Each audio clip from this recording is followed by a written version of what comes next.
ما شاء الله التقرير كل الاعمار بيحبوا الرعب. وانا قلت لحضرتك والله هي مش قصص مرعبه قد ما هي قصص مثيره، فيها سسبنس، فيها تشويق، فيها اكتشاف للحقيقه في الاخر، ويعني البحث عن الحقيقه وازاي وصلنا للحقيقه دي بفضل علم الطب الشرعي فقط يعني. طب عايزه اسالك على الطب الشرعي، دايما بنشوفه في الافلام يعني لما بتبقى في حاله وفاه بيحولوها للطب الشرعي عشان يعرفوا السبب.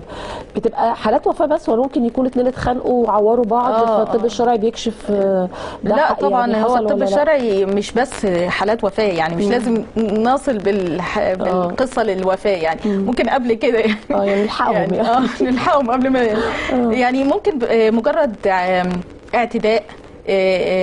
اعتداء بمطوه، اعتداء بسكينه، اعتداء حتى ما اداش لوفاه، ممكن حتى ضرب طلق ناري ممكن ما يكونش ادى للوفاه، ادى لاصابات، يعني اصابات، اعتداءات. بس بيلجأوا له لما بيكون الحقيقه مش باين، او يعني في طرف بينكر ان هو عمل الموضوع ده فبيلجأوا للطب الشرعي.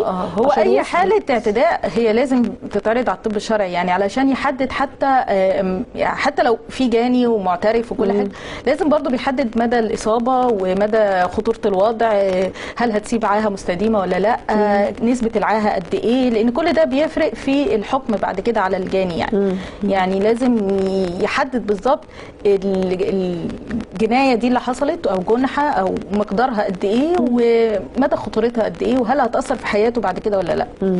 طب انت مجال الكتابة في الطب الشرعي، احنا دلوقتي كتبنا في الطب الشرعي، انت بقى عجبك ودي اول تجربه ليكي في الكتابه؟ وانت بتحبي الكتابه؟ بحب الكتابه والله طول عمري، بس يعني بس جات لك الفرصه عن طريق باباكي.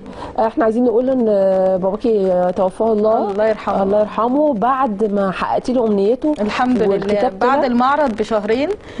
بس المعرض بتاع السنه اللي فاتت بعد ما صدر الجزء الاول، هو يعني كان فرحان بيه جدا الحمد لله، وشافه الحمد لله وقراه وانبسط بيه جدا، وكان فرحان جدا لدرجه ان هو كان بيكلم الناس ويقول لهم تعالوا خدوا الكتاب بتاعي. يعني كان عمال يقول لهم انا اللي كاتبه يعني، كان من كتر ما هو